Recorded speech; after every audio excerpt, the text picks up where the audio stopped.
Hey guys, so this is going to be a quick tutorial on how I make the little dolls. Now I am not a professional. I made dolls in the past but never really got into it, but this year I wanted to focus a little bit more on doll making, so and also focus a little bit more on my oil paints. So yeah, so my husband was like, you should put a tutorial up. Maybe there's someone out there who likes your style and would like to watch it or whatever. So this is going to be a tutorial on how to make this cute little doll. She's not done yet. I still have to weave in her little sweater pieces, but she's nearly done. I still have to fix her dress, iron it out, and possibly make her little shoes. Now this is all one piece. The body is all one piece, so the legs are for standing purposes. I mean, you could probably bend them to make her sit, but she's so small. I think she's about 8 inches, 6 to 8 inches, but she is so over cute. Her hands does go up and down. Again, she's not done. I just wanted to give you guys a quick little peek at how I make my little dolls. So these are just a couple of these. Actually, 2 heads are the same as that head that I have there. There are multiple patterns, multiple ways of doing dolls. So far this is the one that I like. Here goes another one that I have going. She has 2 little pigtails in the back of her head. Her hair is green, but I just wanted to show you the body is all one piece. I'm sure you can tweak the pattern and make it square here and then make the little legs so that she can sit, but for me, anything that's quick and easy is going to be my style of project, because you know, time is so precious. So these heads are all the same. It's like square on the top, and still have to finish painting on this one, but I just wanted to give you a quick, isn't this so cute, a quick little peek. So, and then this one is a different style doll where the hole is on the top and it's basically seamless in the back and in the bottom. Just wanted to show you. And on these I did add a little bit of glossy accents to kind of give it that wet effect. So the pattern, you can find it on Pinterest. That's where I got this one. My pattern's already beat up. I've written all over it, spilled some coffee on it. But yeah, so this is the body, this is the head, and this is the sides. So the front piece of the face is all one piece. The back has the 2 sides. So, and then that's where you would connect your body through the bottom hole. So basically it is seamless if you can get it done the right way. Okay, so let's get our pattern started. And I'm just using some muslin fabric.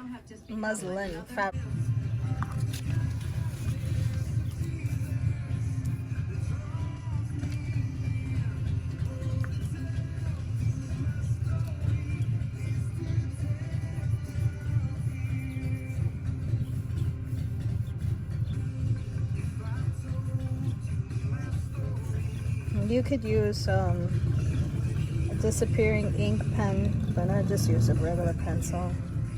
It's not going to be seen on the back once you add the hair and everything else. And so we're going to flip the pattern, and we're going to do the same process again.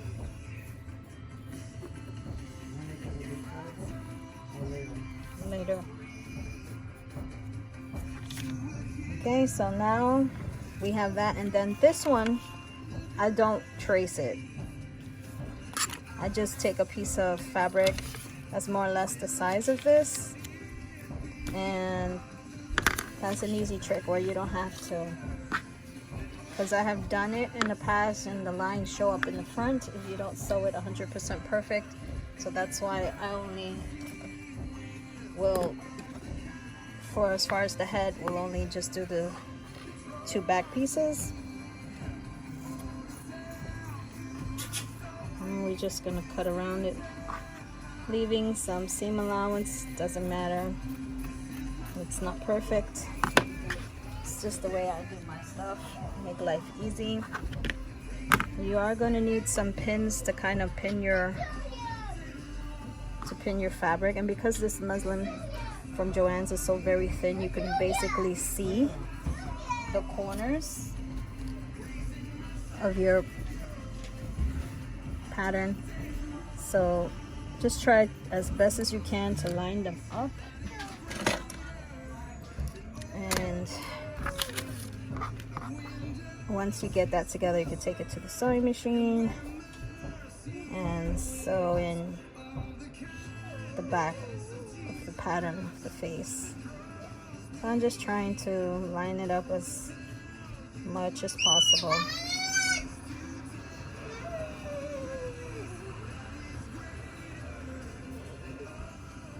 Mind you, nothing's perfect, and because I'm doing it with a pencil, you can erase it. Of course, it would be better with some disappearing ink, but I don't have that one. I have the one that's the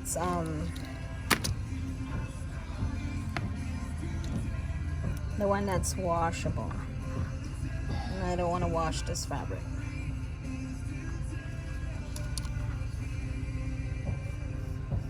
Okay, now that we have that done, I'm gonna turn on the sewing machine.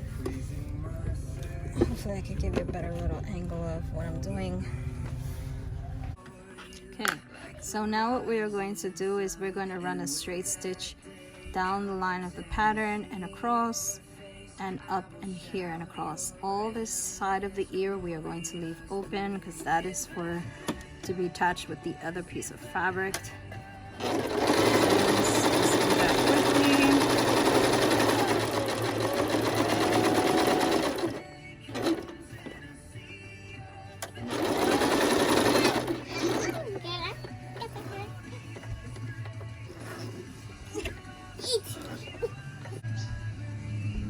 Okay, so now we did it straight down and across. Now we're going to do this little piece. Which this piece that we're sewing right now is the back of the head.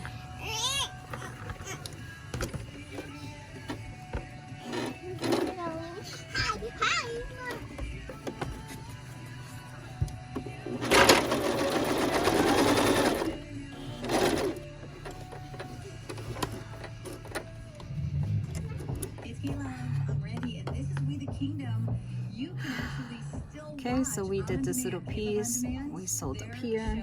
Now I'm just going to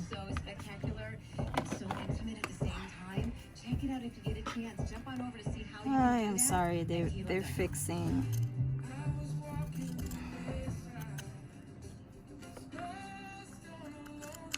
And all you could hear is the banging in the background. Okay, so this is the piece of the back of the head, which is this piece here. You can see the two side pieces. This is what we just did. Okay, so now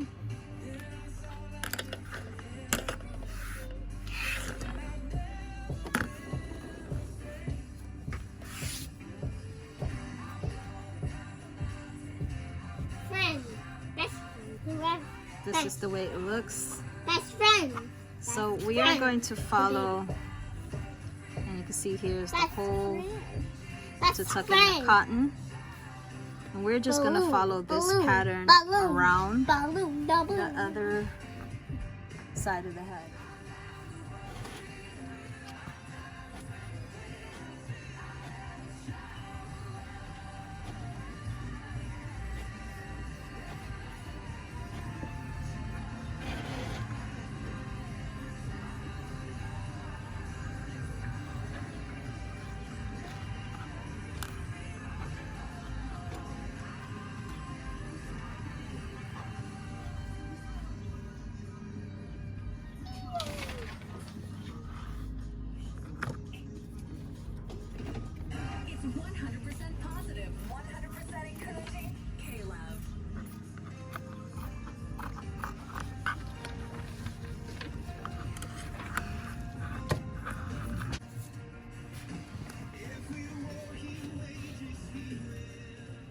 So here is just the pattern that we just sewed. I just took a piece of plain fabric. No need to trace out the same patterns. No need for that.